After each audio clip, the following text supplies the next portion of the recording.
Hey guys, it's Danielle. We are in my 31st post-op week. I'm down about 102 pounds. I think right now I'm weighing about 208 and, somewhere in there, the 208 range. I feel like I've kind of got to the point where I'm really going to be struggling to drop the pounds from here. Maybe not. I don't know. I feel like with the 4th of July and all the barbecues and stuff I was going to, that maybe that set me back a little bit, but that's okay. What I want to make this video about is the last straw. We all kind of had that breaking point where we woke up and we're like, you know what, enough is enough. So I want you guys to maybe share your stories about what was your last straw, what made you finally decide to explore weight loss surgery. For me, it was a couple things. Last summer, my cousin's birthday, so August 17th, we went to a concert, a Kid Rock concert at Bethel Woods, where the original Woodstock took place. We had a really great time, and we took a ton of pictures. Now, even at my heaviest weight, I always liked taking pictures. I like the memories from them. I like flipping through photo albums. I like the memories, the moments being captured. And there are pictures from 10 years ago that when my cousins and I are going through them, we just laugh at the memories and laugh at how young we looked, or, oh, why would we ever wear our hair that way? It's just fun. So I enjoy taking pictures, even before when I was heavy. So when I was looking at the pictures from the Kid Rock concert, I could really, really, really see, the weight that I had put on. Earlier in 2011, I tried the Medifast diet. I did it for about a month and a half, 2 months, and I did lose weight. I lost between 20 and 30 pounds, somewhere in there. I didn't have a scale at the time, so I really don't know exactly how much. But I went from 20s to 18s really quickly. Then one night, I was doing, the self-breast exam, and I found a lump. It was about the size of a pea, and it was like over here in like the lymph node area. So I went out to my mother and I was like, "Ma, do you feel this?" And she was feeling it. And everybody got really, really worried. My sister's a nurse, and we were all really, really concerned. So I went through the mammogram process. I had x-rays, ultrasounds, the whole gambit, to find out that I was having an allergic reaction to the soy-based products that Medifast foods are made with. So bye-bye Medifast diet, and the lump went away. Knock on wood. I was 26 at the time. So I then gained back all the weight that I lost doing Medifast, and then some, which brings us up to speed now fully for the Kid Rock concert. Really disgusted with the pictures. Really, really frustrated with the pictures, and I couldn't believe how I'd let myself get, because I was always the skinniest one in my family. Even though I was a heavy person, I was still always the skinniest person. So then a couple weeks later, maybe a week or two later, I used to be a hairdresser, and a friend of a friend was getting married, very low budget, very low budget wedding for military people, members of the Army, and I volunteered to do the bridal party's hair as a way of saying thank you for her services to the country. And that was hectic. I didn't realize how much my weight was going to affect physically being able to perform the tasks I used to do every single day, 6 days a week. And then later that night, my best guy friend and I, Nick, we met up at a club down by the waterfront where we live. And I hadn't seen him in about a year, probably, because he was living upstate at the time. And we were in the bar and having a good time, but you had to go out front to smoke, so we went out front to smoke, and he's like, Danielle, I don't know how to say this without hurting your feelings, but I'm saying it because I'm concerned. He's like, you've put on a lot of weight. My heart fell through my chest. Broke my heart.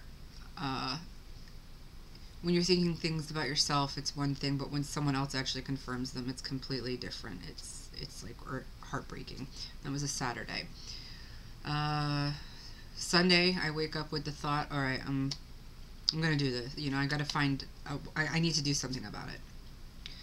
Monday, I call around. I find out, you know, bariatric surgeons in my area who my insurance will cover.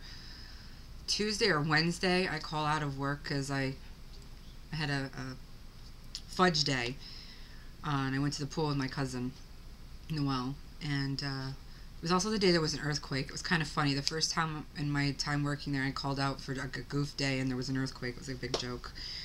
And so we're sitting at the pool with her son, who was about 6 months old at the time, and I was like, Noelle, you know, I'm going to have this surgery. I'm not going to be like this for the rest of my life. I'm not going to turn into my mother. I'm not happy, and I'm tired of having to live my life the way I live it because of my size.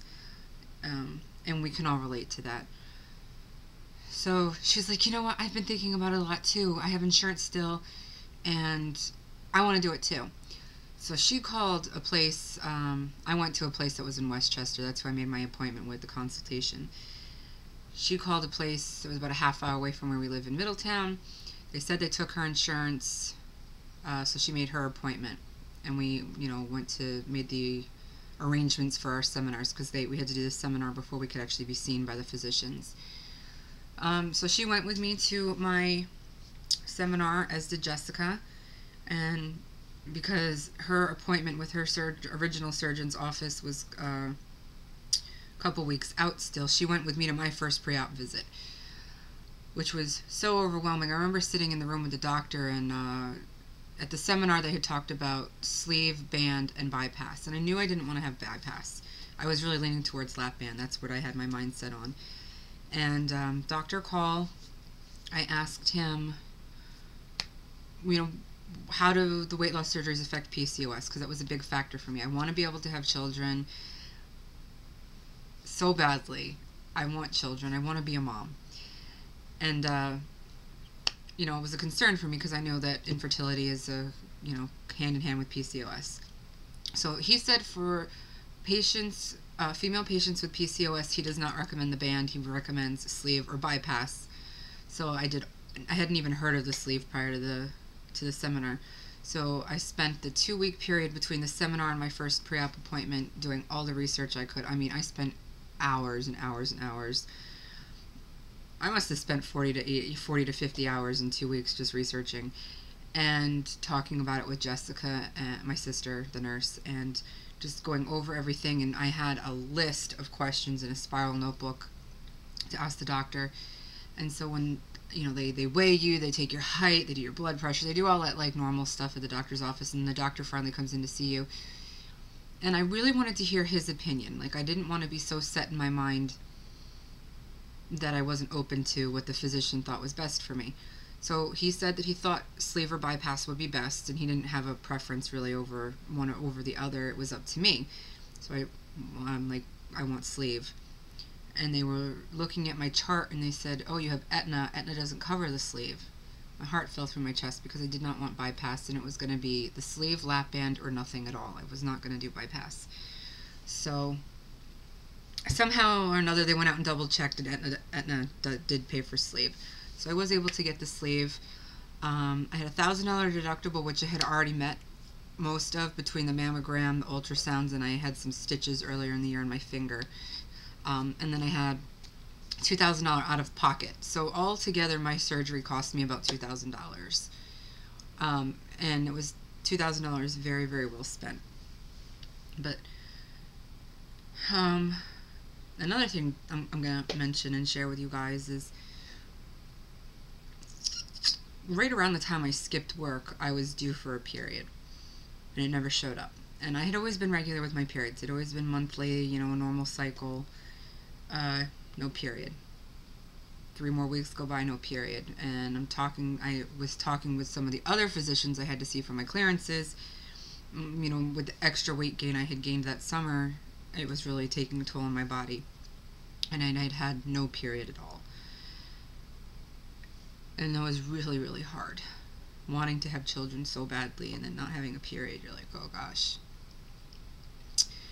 So, in recovery after surgery, I woke up my surgery didn't start till like 7 o'clock at night, something really, really late. And I was in recovery around 11. And I woke up and in the waiting room prior to my surgery, and this there was a woman, a girl my age, waiting for her mother to come out of surgery, and her name was Tia, and her mother was in the recovery bed across from me, and I could see her, and I was like, Tia, Jessica. So Tia went up and got Jessica, and I wish I had a way to get in contact with this girl to thank her, but I don't. Tia went and got Jessica, and Jessica came in, and I guess she tells the story about me starting to cry and say I'm going to have babies, and I can have my babies now. And that was a Monday, and that Friday I got my first period, and then for the 2.5 months after that I had a period every 2 weeks, and finally I've gotten on some birth control. It's leveled me out, and all the major PCOS issues I was having gone. I just wish I could get rid of some of the facial hair, but I guess it's just going to be my lot in life. Tweezers and maybe someday some laser.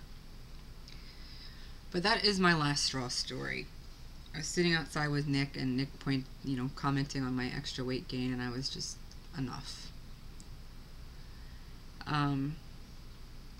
So here I am, almost a year later. In a month it'll be a year. I have lost 102 pounds. I've gone from size 22s, because that's what I started out with, with all my pre-op and everything. I was out wearing 22s. I'm now fitting into 12s. I've lost a shoe size, and I've gone from taking 9.5 10s, and I bought a pair of 8.5s over the weekend. Whoa. My life is so completely different. I went to the beach a couple weekends ago. Walking in the sand used to kill me. I could have walked up and down in the sand all day. As a matter of fact, I wanted to go for a walk up and down the sand. I just couldn't get anybody to do it with me. I have, in the last year, met some really amazing people through YouTube. I haven't, actually met some of you, but, your videos have been so essential to my weight loss and my success story. VSG Tanya, Kara, My Pompella. There's just so many of you guys. I can't even think of all of you, and I don't mean to slight anybody, but thank you. Thank you for being a part of this with me. Thank you for watching my videos and for commenting on them. Thank you for your videos and helping me learn from the things that you're doing. Yeah, I'm in a really reflective mood right now. But I'm really interested in hearing what your last straw story was. What was that final, alright, I'm doing something about this, I'm going to do it. I'm really, really curious, and I think it would be cool if maybe we could get a whole little group of these kinds of videos going on YouTube. But I don't really have anything exciting update-wise for you guys. I'm just living life.